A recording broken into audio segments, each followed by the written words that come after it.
Já sentiu fome? Quem já sentiu fome aqui? Já? Já sentiu fome? Você já sentiu fome?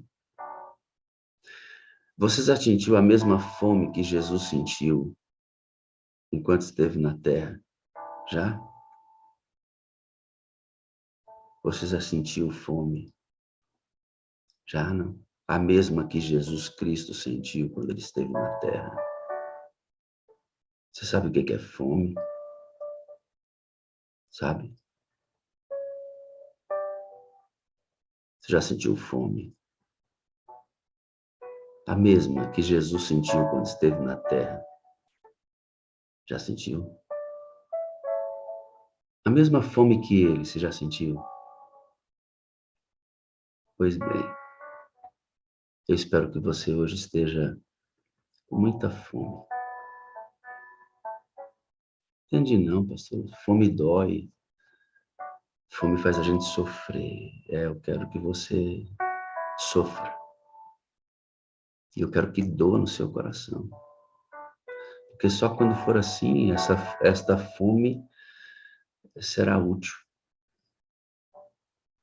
E você vai entender o que eu estou dizendo. Espera. Fome. Fome. Vou de novo insistir na fome. Já sentiu fome? Vou mostrar umas imagens aqui de pessoas com fome. Para a gente pensar um pouco. Olha essa imagem. Já sentiu fome? Como a fome é angustiante, né? Eu nunca senti fome no estágio desses meninos aí. Nunca. As pessoas não comem há dias. Há dias elas não comem. Dias, dias, dias. A fome dói. Quando você olha nos olhos desta criança, a fome dói. Veja, a fome ela dói, né? Olha a situação dessas crianças, né? Não é fácil, queridos. Eu tinha imagens muito mais duras aqui. Evitei um pouco de mostrar esta imagem, mas eu vou mostrar. Acho que vale a pena. Vale a pena a gente mostrar. Porque eu acho que você tem que ter, e eu também temos que ter a noção, né, do todo. Então, essa imagem, ela me deixou chocado. Essa me doeu muito. Eu já conheço essa imagem tem muito tempo. Quero compartilhar com você. A fome dói. A fome dói. A fome deve doer muito.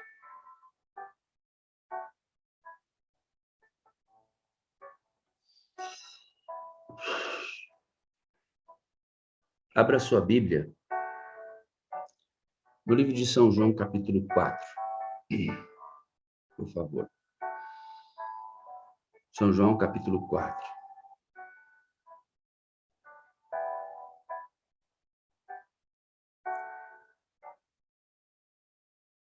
São João, capítulo 4. Quando você abrir a sua Bíblia em São João 4, lá está a narrativa da história do encontro de Jesus com a mulher samaritana.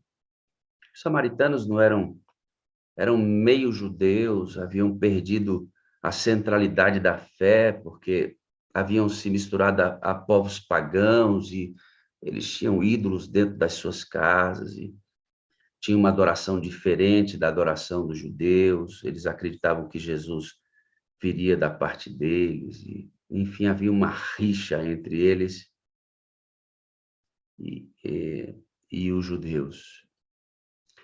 Jesus estava em uma das suas viagens missionárias e ele decidiu passar por Samaria. Quando estudamos os mapas da época de Jesus, dá para perceber que Jesus andou muito mais do que ele andaria se fizesse o percurso normal, mas ele andou mais do que precisava, só para parar naquele poço, só para encontrar com aquela mulher. O Espírito de Deus havia revelado para ele que ele teria um encontro com aquela mulher e que ele deveria passar ali. Porque a vida de Cristo era assim, né? O vento sopra onde quer e ele caminhava mesmo por onde o Espírito orientava. E ele parou ali no poço, ele e os discípulos. E ele ficou assentado, olhando o poço, água lá embaixo, ele estava com sede. E chega a mulher. Eles têm um diálogo, a gente pode estudar esse diálogo depois, cheio de vida, cheio de verdades maravilhosas, a conversa deles dois. E aí, depois da conversa, ela chega à nítida sensação de que ela havia se encontrado com Jesus, o Messias, porque os samaritanos também esperavam o Messias. E ela saiu dali impressionada com a maneira como Jesus leu a vida dela, leu por dentro dos olhos dela. Jesus leu o coração daquela mulher. Ele disse assim: ó, você já teve muitos maridos, e o que você tem agora não é seu. Ela ficou impactada, porque Jesus não a conhecia, ela também não conhecia Jesus, e ela chegou na cidade contando: olha, eu encontrei o Messias, porque ele disse tudo a meu respeito, ele sabe tudo a meu respeito. Ela volta correndo para a cidade, e de lá ela volta. Ela volta com algumas pessoas daquela cidade e apresenta Jesus Cristo. As pessoas chegam à conclusão de que, de fato, aquele era o Messias, não porque ela estava falando, mas porque eles haviam realmente visto, e em loco eles mesmos haviam visto. É o Messias. E eles convidam Jesus. Jesus passa 2 dias em Samaria e faz ali muitos milagres. E muitas pessoas creram em Samaria. Creram. Essa é a história, muito resumidamente. Mas não é no corpo da história que eu quero me deter hoje. Eu quero conversar com você sobre algo que me chama muita atenção nesse texto, um diálogo muito interessante. É possível, porque quando eles chegam ali, eles chegam naquele poço, eles não tinham nada para comer. E os discípulos, irmã Suel Pereira, eles vão para Samaria comprar comida, porque era permitido ao judeu entrar em Samaria e comprar comida, porque era uma questão de primeira necessidade. Então, os discípulos saem para Samaria para comprar comida, enquanto a mulher samaritana vem de Samaria para se encontrar com Jesus. Olha aqui para mim, queridos. A comida passou pela comida. O alimento passou pelo alimento. Quando os discípulos passaram para Samaria, eu imagino que a mulher veio e cruzou com os discípulos em algum momento da trajetória, se pegaram o mesmo caminho. Se isso aconteceu de fato, se não no mesmo caminho, os sentidos foram inversos. Os discípulos foram para Samaria e a mulher veio para o poço. Em algum momento, numa trajetória paralela ou não, eles se cruzaram. Eles indo e a mulher indo para o poço. Observe, o alimento cruzou pelo alimento. Um alimento passou pelo outro. Você vai entender. Vamos voltar para o texto? E aí eu quero que você leia o verso 27 comigo. João 4, verso 27. O alimento passou pelo alimento. Um passou pelo outro. Como assim um alimento passou pelo outro? E nisto vieram seus discípulos e maravilharam-se de que estivesse falando com uma mulher. Todavia, lhe disse: que perguntas, ou por que falas com ela? Deixou, pois, a mulher o cântaro e foi à cidade e disse àqueles homens: vinde, Veio um homem que me disse tudo quanto tenho feito, porventura não é o Cristo? Saíram, pois, da cidade e foram ter com ele. Entretanto, os discípulos lhe rogaram, dizendo, Rabi, come. Percebe? Os discípulos já tinham comprado comida. Já tinham comprado comida.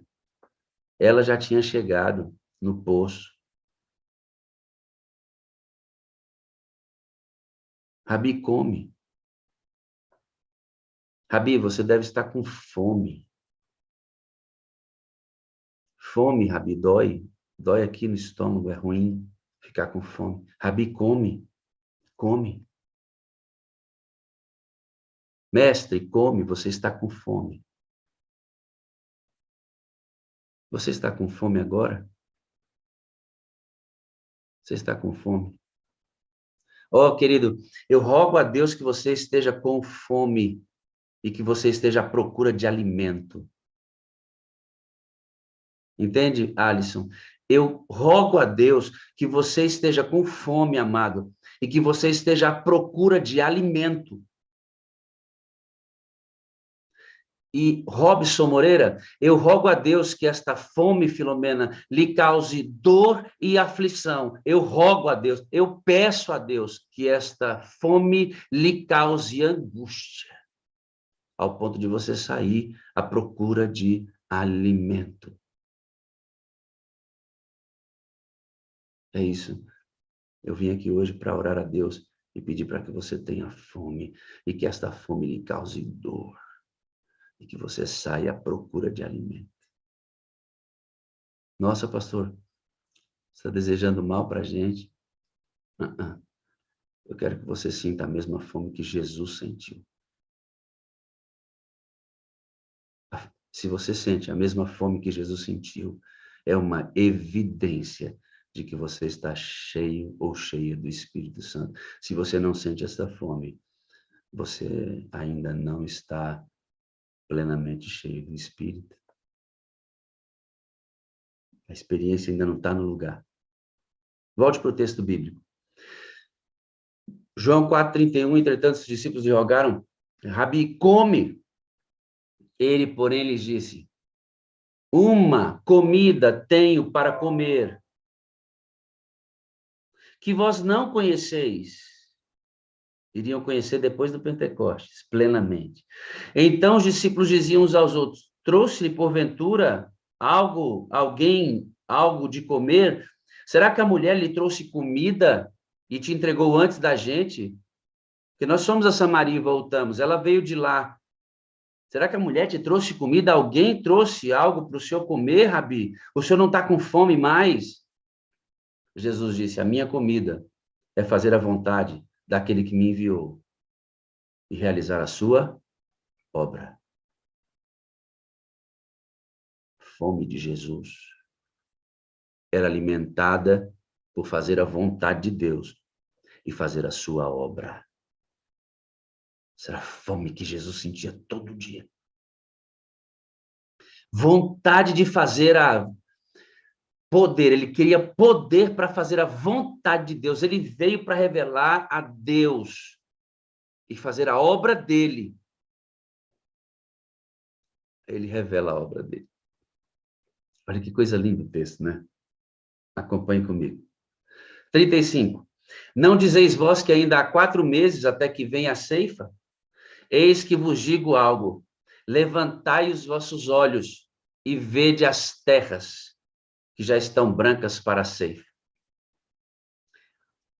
E o que ceifa recebe galardão e ajunta fruto para a vida eterna, para que, assim como semeia, assim o que semeia como o que ceifa, ambos se regozijam. Porque nisto é verdadeiro o ditado, que um é o que semeia e o outro é o que ceifa. Eu vos enviei a ceifar, onde vós não trabalhastes. Outros trabalharam e vós entrastes no seu trabalho. E muitos creram dos samaritanos daquela cidade pela palavra da mulher que testificou, disse-me tudo quanto tenho feito. E aí Jesus vai para Samaria e fica com eles. Quando Jesus está conversando sobre o seu verdadeiro alimento e sobre o que ele sentia fome, ele diz assim: vocês acham mesmo que a colheita está daqui para 4 meses, não é? Não está, não. Levanta a cabeça para você ver. Olha quem está vindo lá. E quem é que estava vindo? O alimento. O alimento de Jesus estava vindo. Percebam que ele não come a comida que os discípulos trazem de Samaria. Não era fome física que Jesus estava tratando. Ele não estava falando de pão, de comida. Não, ele estava falando de um outro tipo de fome que sofre todo aquele que é cheio do Espírito. A fome de realizar a obra de Deus. E quando a mulher samaritana vem e ela traz pessoas da cidade, Jesus disse: olha lá o campo, ó, tá madurinho. E nós vamos colher agora. Porque outros já semearam e nós vamos colher. Eu vou matar minha fome. Eu vou matar a minha fome. Sabe do que Jesus está dizendo, queridos? É uma fome que é alimentada quando as pessoas creem porque você existe. Elas conhecem Jesus porque você existe. Elas conhecem a Deus porque você está fazendo a obra dele. A fome de Jesus, a fome, a comida dele. Eram pessoas salvas para o reino de Deus. Isso era a comida dele. Sentia fome constantemente. Jesus sentia fome constantemente. Por isso ele se envolvia com pessoas, ele abraçava pessoas, ele era gentil, era cortês. O semblante de Cristo sempre era amável. Cristo nunca produzia dor desnecessária em uma pessoa. Sempre que havia uma repreensão na voz de Jesus, essa repreensão era feita com lágrimas nos olhos. Essa é uma descrição que Ellen White faz no Caminho a Cristo, no capítulo Deus e Amor, quando ela diz que Jesus é a revelação plena de Deus. Ela descreve Jesus Cristo. A comida dele era ver pessoas como aquela mulher. Aquilo alimentava Jesus. Aquela mulher, queridos, ela saiu de Samaria prostituta e voltou evangelista para o poço. Coisa linda, né, irmãos? Ela sai do poço, sai da casa dela, meio-dia, torrando o cérebro, com um vaso vazio, sem esperança, uma vida destruída, e ela volta, sai de casa prostituta, se escondendo de todo mundo, e volta para casa. Ela não volta para casa. Quando nos encontramos com Jesus, nossa direção muda.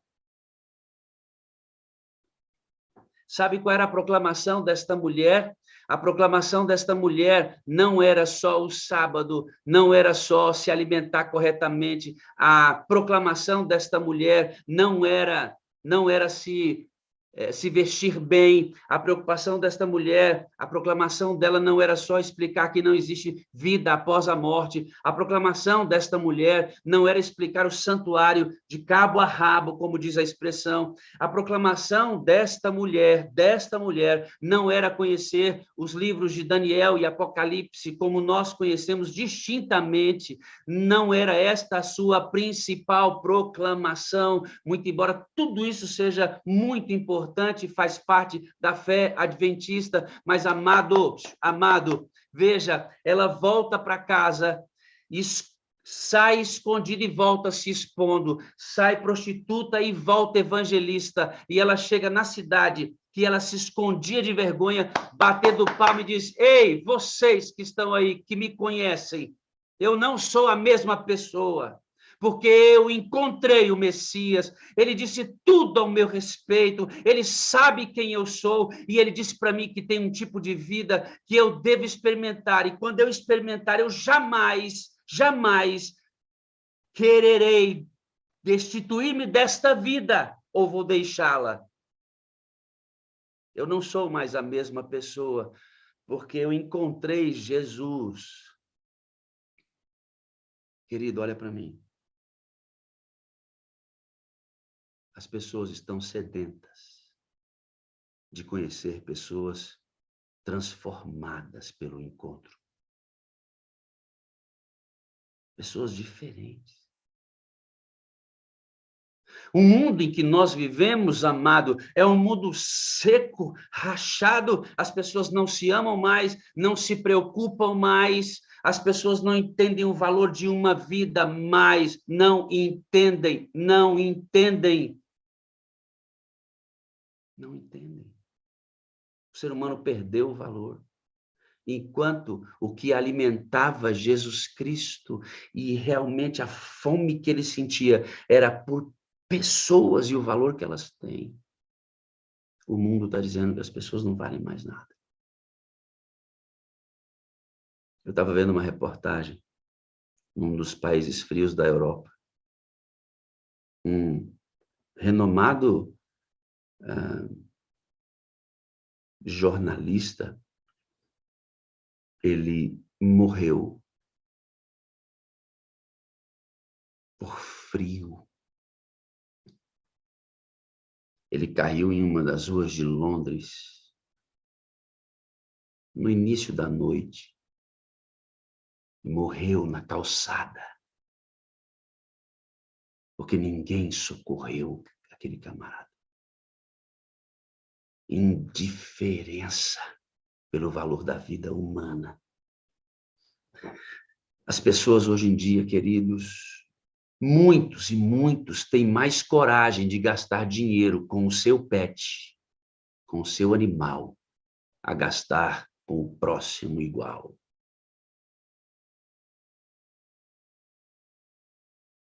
Você que tem um animal na sua casa, você que tem um recurso financeiro, se esse animalzinho que você ama ficar doente, você tem recurso, tá? Você vai levar no pet, você gasta 500, R$ 1.000 com esse cachorrinho, com esse gatinho. Você teria a mesma liberdade de gastar com o ser humano? Esse mesmo valor? A fome de Jesus era por pessoas. Tem uma espécie de comida, discípulos, que vocês não entenderam ainda. Vocês vão entender só depois que acontecer algo muito especial com vocês. Mas eu já tenho o que vocês não têm. Inclusive, eu vim dar para vocês o que vocês não têm. Mas quando vocês receberem, vocês terão fome por pessoas. Desejo de salvar pessoas. Mais do que qualquer outra coisa. Desejo de salvar pessoas. Está vendo o campo? Colheita. Colheita. Mas a Bíblia nos apresenta, queridos, em Mateus 9:35, um problema. Quero que você abra a sua Bíblia lá. Mateus, capítulo 9, verso 35, a Bíblia nos apresenta um problema ali. Diz assim, 35, 36 e 37, 38. Percorria Jesus todas as cidades e aldeias, ensinando nas sinagogas deles e pregando o evangelho do reino e curando todas as enfermidades e moléstias entre o povo. Esse era o alimento de Jesus. Ele sentia fome disso. Ele sentia fome disso, de estar no meio do povo, curando o povo, levando o evangelho para o povo, abrindo a palavra de Deus no meio do povo, tocando o povo, visitando a casa dos que não conheciam o evangelho. Jesus sentia fome disso aqui. E a fome de Jesus doía nele, porque ele se desesperava no sentido metafórico desta palavra mesmo, porque Jesus nunca perdeu o equilíbrio. Desespero para nós é perda de equilíbrio. Não. Quando eu falo que ele se angustiava, é porque doía em Jesus ver alguém que não conhecia o evangelho e precisava conhecer, e aquilo doía nele. E aquela era comida. Quando Jesus sentava perto de alguém e que ele saía,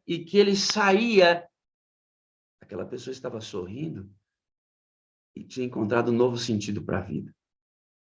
Esse era o alimento dele. Eu fui numa feira que tem em Brasília aqui, fui comprar um cabo para o meu celular. Quando eu cheguei na banca, queridos, o balcão da banca, da loja, uma senhora que não estava de frente para a loja, ela estava virada assim, olhando para um outro corredor, e eu cruzei com ela, eu parei logo depois dela, passei por ela, passei pelo meu alimento. Eu fui me alimentar naquela senhora ali, literalmente. Eu passei por ela e estacionei logo atrás. Moça, você tem? Eu gentilmente dei um leve toque no ombro dela, com a ponta do dedo. Senhora, ela já voltou para mim, Vivaldo, tipo assim, o semblante fechado, tá tocando em mim? Quem é você? Aí eu olhei, ela não me perguntou isso, mas a fisionomia dela me disse isso. Aí eu olhei dentro dos olhos dela e disse assim, por que a senhora está triste? Eu percebo nos seus olhos que a senhora está triste. Eu disse, filha, deixa eu dizer uma coisa para a senhora. Deus, a senhora crê em Deus? Creio. Deus, filha, tem para a senhora solução para esse problema que está te amargurando. 1000 alternativas para solucionar. A senhora crê em Deus? Independente de religião, creio. Filha, se apega em Deus. Ele ama a senhora. Ele sabe do problema que a senhora tem. Quando eu falei isso, queridos, sabe aquela mulher que estava me questionando assim, por que você está falando comigo? Quem é você? Eu nem te conheço. Sabe aquela mulher que me questionou com o olhar? Keila, destravou.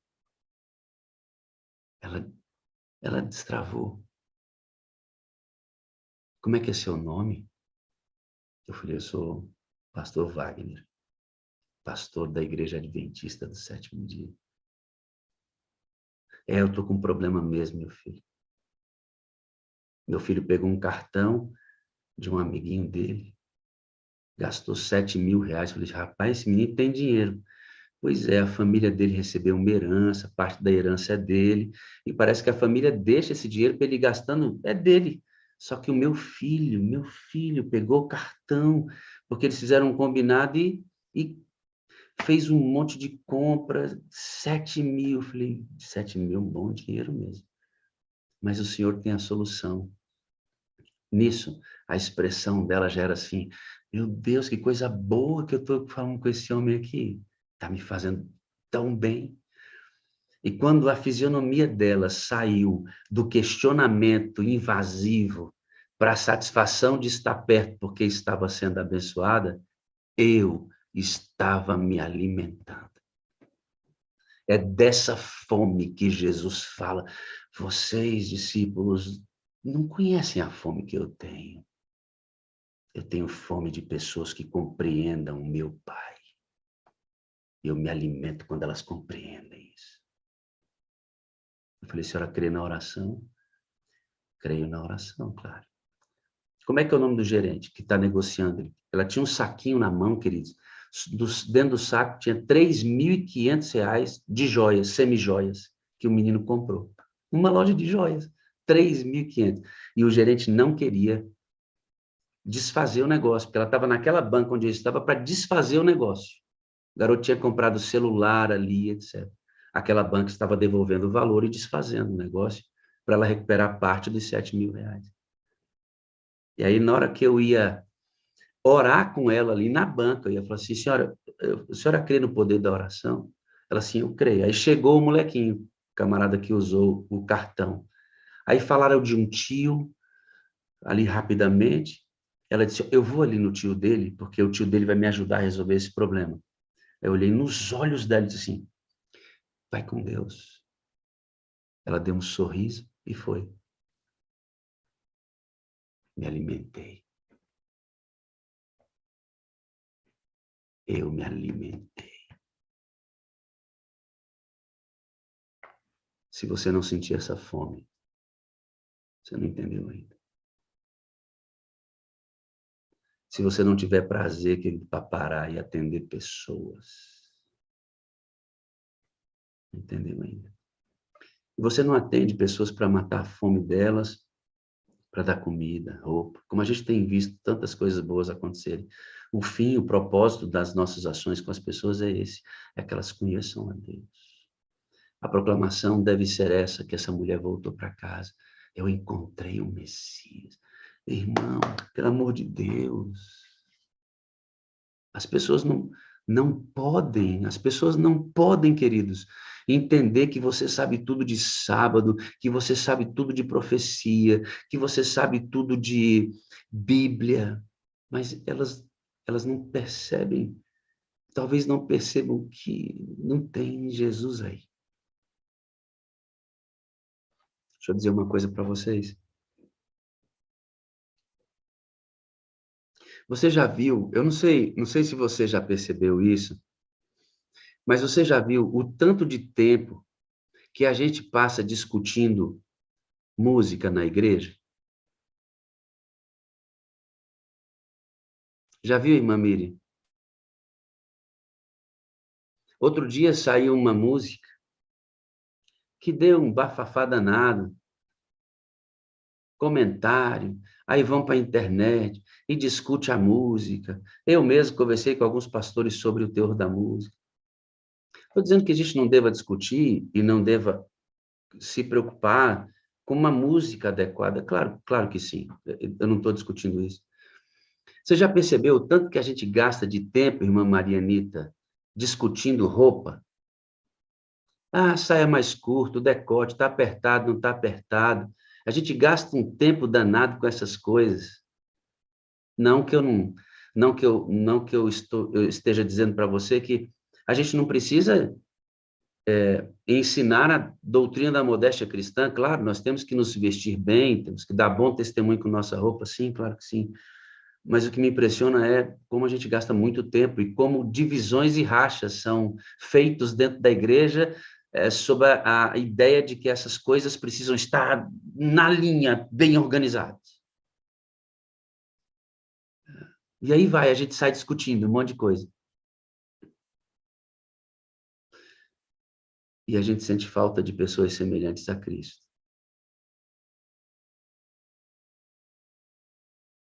Porque os mesmos que discutem muitas vezes a música, os mesmos que discutem se a roupa está adequada ou não, eles não são semelhantes a Cristo. Isso não é discutido.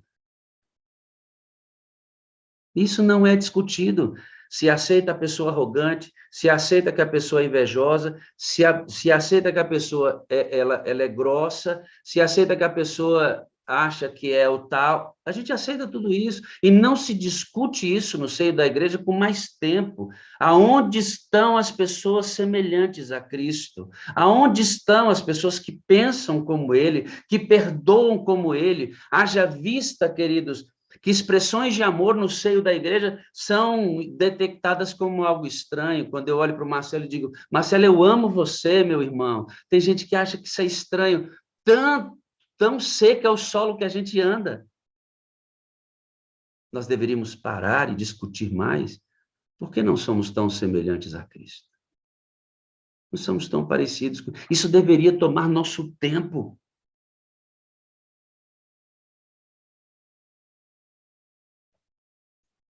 Você já sentiu a mesma fome que Jesus? Eu rogo para que você tenha fome e rogo que essa fome doa em você. Que Jesus tinha fome de pessoas salvas para o reino de Deus e ele sentia dor quando elas não eram alcançadas. Você é capaz e eu sou capaz de ficar em casa encolhido como um tatu-bola. Conhece o tatu-bola, não? Conhece? Você toca nele, ele vira uma bolinha fechada. Já brincou com isso? Quando era criança, eu achava esses bichinhos na terra. Hoje em dia, a criança não sabe nem o que é isso. Mas a gente brincava exatamente disso. Tocava nele, ele se encolhia e virava uma bolinha. Tem um monte de crente encolhido dentro de casa, mas vai para a igreja todo sábado. Ninguém conheceu Jesus através dessa pessoa. Ela não viu tristeza nos olhos de ninguém. Ela não parou para audiência com alguém para dizer assim: filha, eu conheço Jesus e Jesus me conhece. Não parou, mas vai para a igreja. Se você é assim, irmão, se você é assim, não para de ir na igreja, não. Mas a sua única chance de conhecer a Cristo vai ser na igreja. Isso é perigoso demais. Um culto de 45 minutos, muitas vezes, não é o suficiente para molhar uma terra tão seca. Precisa de chuva mais torrencial.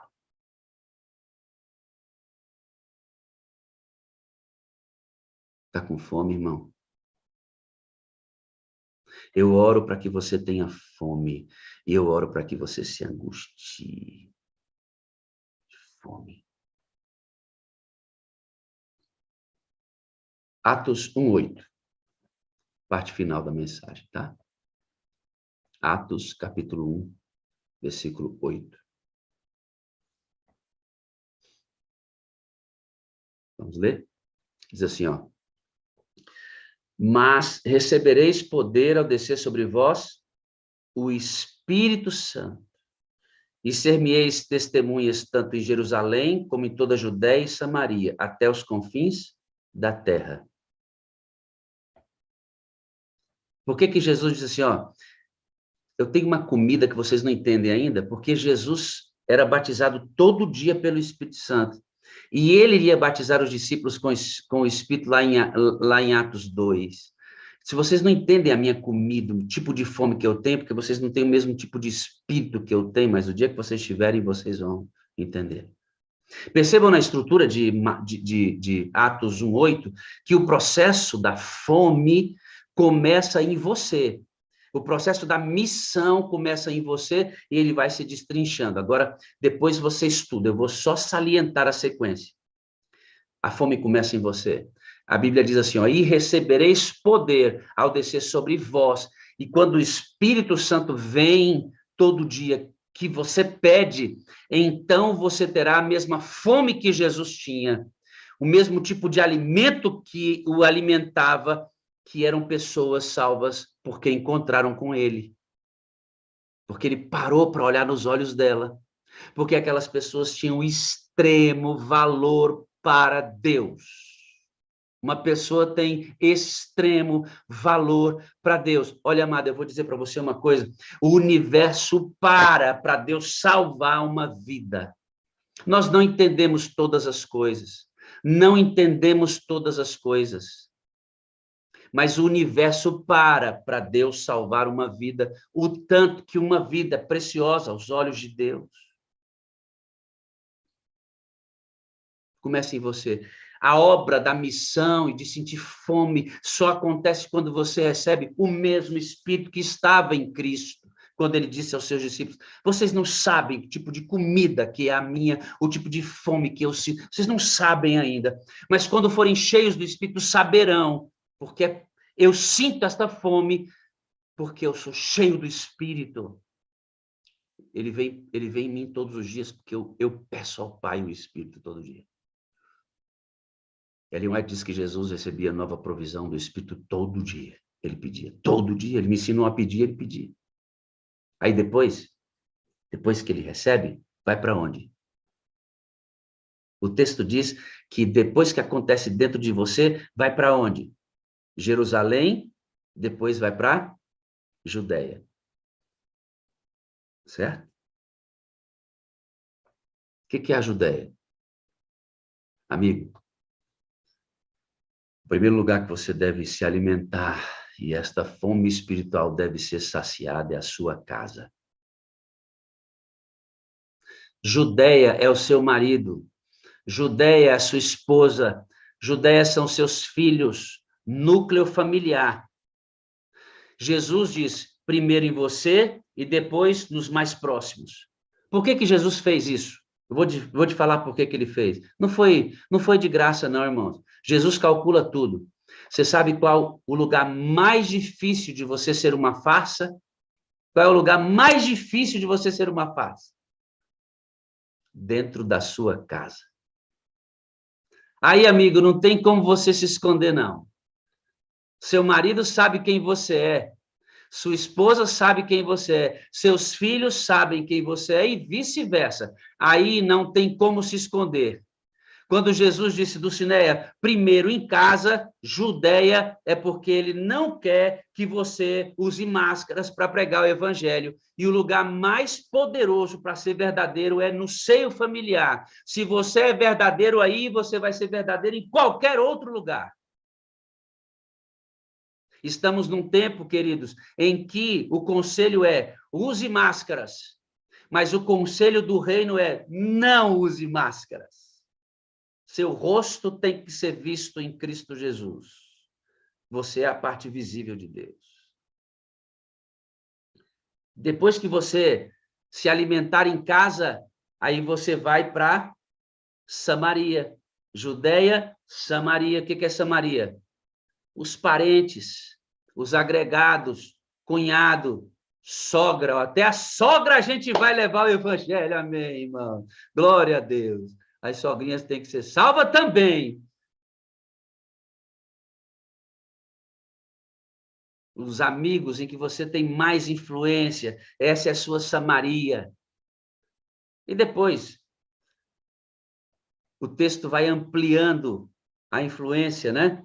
Jerusalém, Judéia, Samaria, e aí você vai para os confins da terra. O que é o que representa os confins da terra? A feira onde eu estava. Aquela mulher não faz parte do ciclo imediato de pessoas que eu conheço. Mas ela é minha responsabilidade. Quando eu cruzei com ela e vi os olhos tristes, quando eu passei por ela e vi os olhos tristes, eu falei, eu vou pastorear esta ovelha. Esta ovelha é do meu aprisco. Esta ovelha é do meu aprisco. E eu parei e acalmei o coração daquela senhora com o bálsamo do próprio Deus, olhando para ela e dizendo, filha, creia em Deus, ele tem a solução para os seus problemas.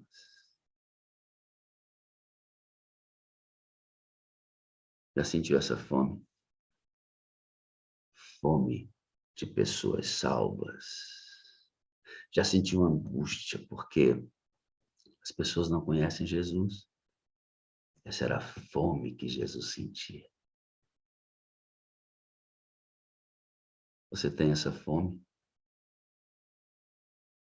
Você já organizou a sua vida para pregar o evangelho e depois fazer o restante? Gorete, qual a sua profissão? Tânia, qual é a sua profissão? Profissão pode ser qualquer um. Mas quem você é? Um seguidor de Cristo, tem primeiro. Então, você sai como seguidor de Cristo e se disfarça na profissão que você tem. Enquanto você disfarçadamente trabalha, porque você tem que manter sua vida, você exerce o que é primeiro, servidor de Cristo, um servo dele. Você é disfarçado, agente. Agente. Agente 7, perfeito. Está com fome? Está com fome, irmã Janete? Eu rogo para que você esteja com fome, irmão Antônio. Eu rogo tanto que você, Creus, esteja com fome que dê angústia em você. Uma angústia tão grande, Carolina, que você será impulsionada, Nina, a sair para saciar a sua fome. E só pessoas salvas para o reino de Deus saciam a fome provocada pelo Espírito.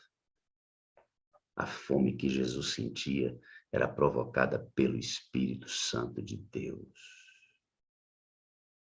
Você precisa, irmã Isa, ter esta fome. É uma evidência do batismo do Espírito Santo. Será que Deus se importa com as pessoas mesmo? Será que Deus move o universo por uma pessoa? Vou mostrar para você que ele faz isso. Mostra para você uma foto, tá bom? Uma foto. Espera aí que eu vou te mostrar a foto. Você vai se impressionar com a foto que eu vou lhe mostrar, porque é realmente algo muito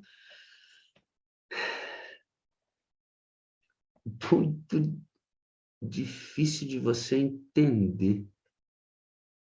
Olha aqui essa foto. Deixa eu fazer uma outra coisinha aqui antes.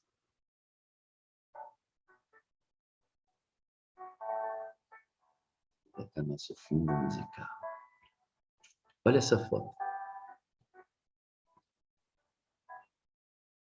Deus se importa com você?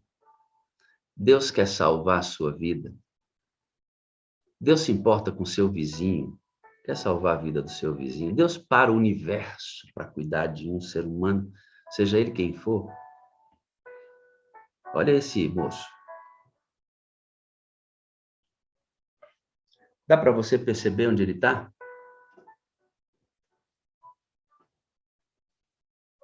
Deixa eu ver se eu consigo ampliar um pouco mais para você ver. Aí. Dá para você perceber onde ele está? Esse horário, o horário que você está vendo essa imagem, por volta da meia-noite. O que você está vendo aí são rodas de um caminhão. Na parte traseira do caminhão, tem essas rodas que ficam próximas umas às outras e um espaço. Esse ser humano aí, bêbado, entrou no meio das rodas e se apoiou no pneu da frente para dormir. Para dormir. Dormir o sono da morte. Sabe, queridos, tem muitas pessoas próximas a você que estão deitadas no meio dos pneus de um caminhão. E só está esperando o caminhão acionar o motor e andar para ser morto. Esse homem, ele ainda não aceitou Jesus como Salvador. Pode até ter ouvido já. Quem sabe já pode até ter sido evangélico. Eu não sei. Não conheço esse moço. Mas ele estava pronto para morrer. Bêbado. Esse homem certamente tem a mãe, o pai, tem familiares. Alguém conhece esse moço? Alguém conhece esse moço? Talvez ele tenha até filhos. Mas ele está no lugar para morrer. E ao lado da sua casa, irmão, na rua onde você mora, tem um monte de gente assim, entre as rodas do caminhão, esperando que o mundo o atropele e tire a vida dele. Aqui do lado da minha casa tem um supermercado. Lá ninguém sabe o meu nome. Daqui a pouco eu volto nessa imagem. Lá ninguém sabe o meu nome. Lá todo mundo me chama de pastor.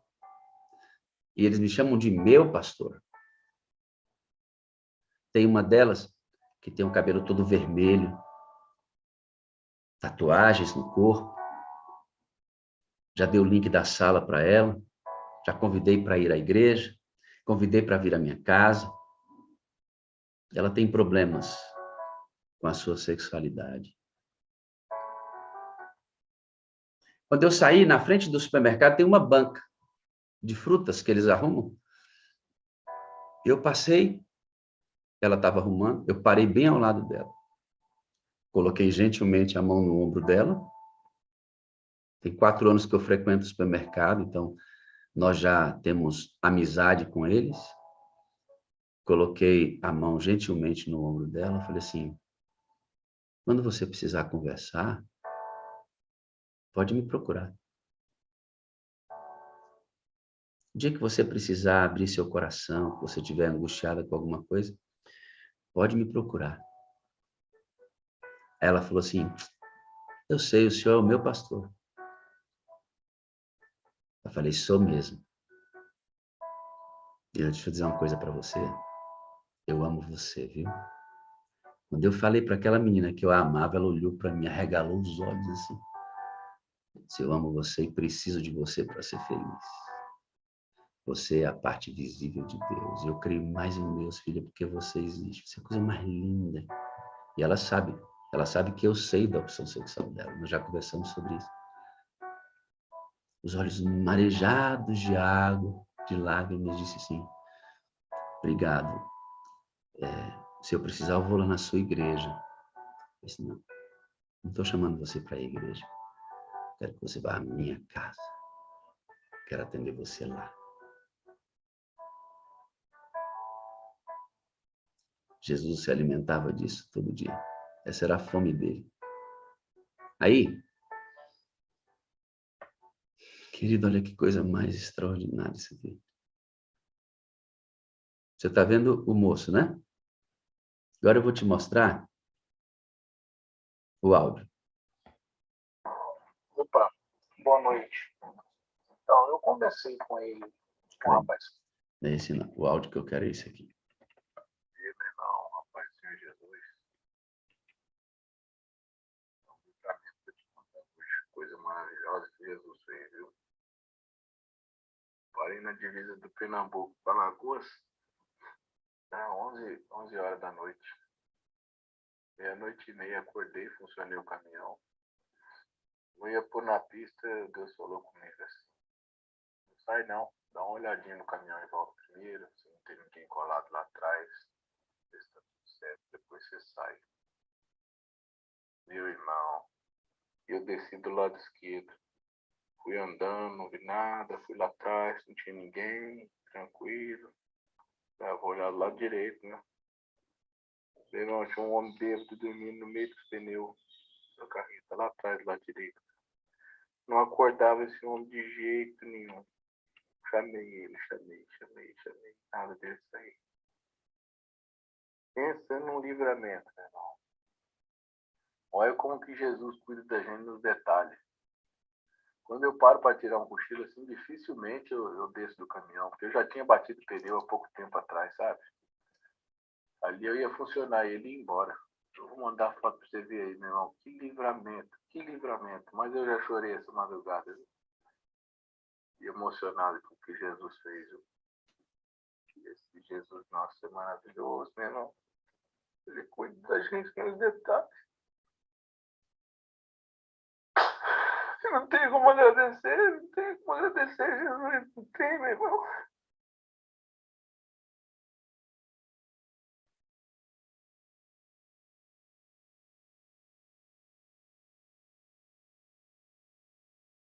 O céu se movimentou para salvar aquele bêbado. Por que você não vai?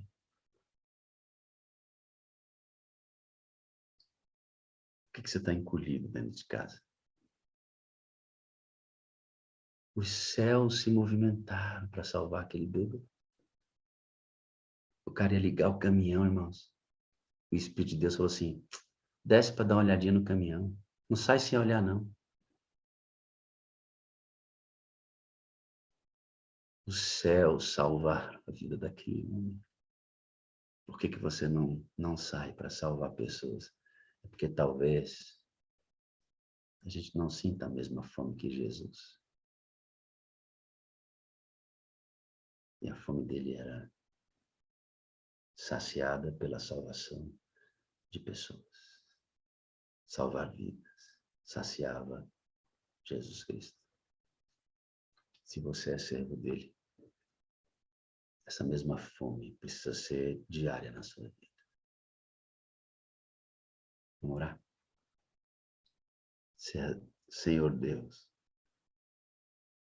extraordinário Jesus, que cuida dos detalhes da nossa vida. Nos dê fome. Nos dê a angústia da fome. Esta fome que se alimenta quando pessoas creem no teu nome. É uma fome oriunda da presença do Espírito Santo em nós, onde nós desaguamos na família, nos parentes mais próximos, amigos, na rua onde a gente mora, onde a gente estiver. Mas a gente tem que sentir a importância de uma alma, como Deus olhou para aquele bêbado e salvou aquele bêbado, e tem mais. O Senhor agiu porque aquele do caminhão, o motorista, era um servo de Deus. Ele tem intimidade com o Senhor, ele ouviu a voz do Senhor, tanto para livrar o motorista de problemas gravíssimos, se aquele homem morre no meio da roda dos pneus, o trauma dele, e para salvar a vida daquele bêbado. Oh, Deus nos leva para a rua, nos leva para fora de nós mesmos, nos ajuda a salvar pessoas, a encontrar prostitutas e que elas se tornem evangelistas, nos ajuda a encontrar mentirosos e que eles se tornem pessoas verdadeiras, nos ajuda a encontrar os arrogantes para que eles se tornem humildes, mas eles precisam se encontrar com pessoas que digam quem é Jesus pela experiência da própria vida. Que essa seja a experiência de cada um dos que frequentam a sala, a sua igreja, outros movimentos de oração. Que essa seja a experiência de todos que estão agora envolvidos com os 10 dias, um chamado à oração. Batiza-nos, Jesus Cristo, com teu Espírito e nos dê fome. Nos dê fome e, ao mesmo tempo, sacia nossa fome, nos dando poder ao encontrar pessoas e revelar o teu nome. Ontem eu orei, quando saí da igreja, Senhor, eu quero poder para pregar e as pessoas se converterem, porque o Senhor pode utilizar o vaso. Eu orei a Deus, quero mais, eu quero mais, quero mais. Em nome de Jesus. Amém, amém, amém.